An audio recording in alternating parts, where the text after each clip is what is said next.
नमस्कार। चेनारी थाना के गणेशपुर गांव में एक 4 वर्षीय बच्चे का शव कुएं से बरामद किया गया है। शव बरामद करने के बाद उस डेड बॉडी को यहां पर सासाराम के सदर अस्पताल में पोस्टमार्टम कराने के लिए लाया गया है। आखिर उस बच्चे की मौत कैसे हुई, कैसे उसका शव कुएं से बरामद किया गया, हमारे साथ परिजन है, बात कर जाने की कोशिश करते हैं कि बच्चा कहाँ का रहने वाला था, कैसे उसकी मौत हुई। पूरी कहानी परिजनों के माध्यम से बताने की कोशिश कर रहा हूँ। नाम बताइए। नीचलेश पासवान। जो डेड बॉडी लेकर आए हैं, कैसे मौत हुई है? मौत मेरा दामाद था जो मेरे घर पर ही रह रहा था। उसको लेकर के शाम को घुमाने के लिए साइकिल पर बैठा कर कहाँ के दामाद थे? गणेशपुर। कहाँ रहते थे? खड़िया। सर लेकर गया, वहाँ ले जा कर के बच्चे को इनार में डाल दिया।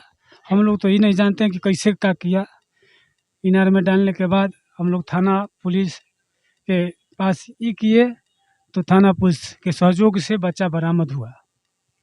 अच्छा, तो ये माने जो जिस पर आरोप लगा रहे हैं वो आपके दामाद हैं? जी, मेरा दामाद है। जो बच्चा मरा है उसको क्या उनका क्या लगता था, जिनके द्वारा हत्या की? जीजा। जीजा। तो जिस पर आरोप लगा रहे हैं 3 बजे शाम को। कब? कल? कल 5 तारीख को 3 बजे शाम को। इसके बाद क्या हुआ? आप लोग खोजबीन किए, उनसे संपर्क किए? उनके पास मोबाइल था जिनके द्वारा? मोबाइल नहीं था। गांव में जैसे लड़का लोग हैं वहाँ और हिताई है मेरा, वहाँ फ़ोन किए तो लोग बताए कि नहीं यहाँ लड़का को लेकर आए हैं। लड़का को अंडा वंडा भी खिलाए हैं। सर्कस हो रहा था गांव में का, तो सर्कस दिखलाए हैं। उसके बाद में वो रात में हम लोग फिर पहुंच गए हैं 12 बजे रात में, तो हम लोग वहीं थे गणेशपुर गांव में, जो कि पूरे परिवार घर छोड़ करके ताला दे करके भाग गया था। पूरा परिवार? पता चला आखिर क्यों ऐसा कर सकते हैं? कुछ है, कुछ दुश्मनी है क्या, कुछ लालच है? हमको तो कुछ नहीं है। जो तिलक दहेज था वो सभी हम दे दिए हैं, तो कोई दुश्मनी होगा? कैसा होगा? दुश्मनी होगा तो हम लोग से लड़ेगा, बच्चा से तो नहीं लड़ेगा। इतना छोटा बच्चा है, 4 साल का उम्र है। देखिए, ये माजरा जो बता रहे हैं, खड़िया गांव का वो बच्चा है, सीसागर थाना के खड़िया गांव का वो बच्चा है, जिसको उसके ही जीजा के द्वारा कल शाम को 5 तारीख को शाम को अपने गांव गणेशपुर, जो चेनारी थाना में पड़ता है, वहां ले जाया जाता है। इसके बाद जो परिजनों के द्वारा आरोप लगाया जा रहा है कि बच्चा को कुएं में जीजा के द्वारा ही फेंक दिया गया। सोचिए कि किस तरह से कलयुगी जीजा का एक कारनामा सामने आया है, और उसके बाद से परिजनों का एक तरह से परिजन पूरी तरह से टूट चुके हैं। उन्हें विश्वास ही नहीं हो रहा है कि जीजा के द्वारा अपने ही साले की इस तरह से निर्मम हत्या कर दी जाएगी।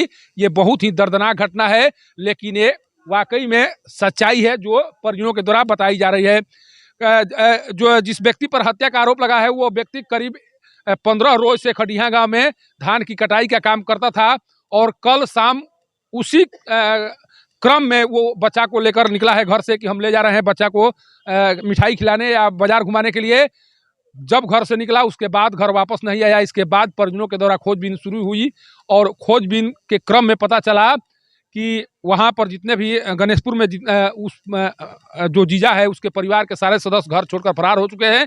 उसके बाद इन लोगों को शक होने लगा कि आखिर ये व्यक्ति घर छोड़कर या उसके परिजन घर छोड़कर फरार क्यों हैं। खोजबीन करने के बाद पता चला कि डेड बॉडी कुएं में पड़ा हुआ है। इसके बाद शव को बरामद करके सासाराम पोस्टमार्टम कराने के लिए लाया गया है। सोचिए कि कैसे लोग अपने आप पर विश्वास करें, अपने परिजन पर विश्वास करें, या अपने जो भी सगे संबंधी हैं उस पर विश्वास करें, जो अपने सगे जीजा के द्वारा इस तरह की घटना को अंजाम दिया जा सकता है। तो अब संबंध में किस तरह से वो मिठास है, या संबंध में किस तरह से मधुरता है, आप समझ सकते हैं। जैसा बताया जा रहा है कि पहले से कोई विवाद भी नहीं है। वो 4 साल का मासूम है। सोचिए कि 4 साल के मासूम की हत्या के पीछे का कारण क्या होगा, ये तो अब जब वो गिरफ्तारी होगी, हालांकि अभी गिरफ्तारी नहीं हुई है, जो आरोप लगाए जा रहे हैं उसके अनुसार उसे आरोपी बनाया गया है जीजा को। लेकिन जब गिरफ्तारी होगी उसके बाद पता चलेगा कि किन कारणों से जीजा के द्वारा अपने साले की हत्या की गई, और हत्या करने के पीछे का कारण क्या रहा होगा। लेकिन जो घटना अभी के गणेशपुर गांव से आई है वो दिल दहला देने वाली है, और इस घटना के बाद से जो जीजा और साले का जो संबंध है वो कलंकित हो चुका है। सासाराम के पोस्टमार्टम हाउस से पब्लिक न्यूज के लिए सत्येंद्र चौबे की रिपोर्ट।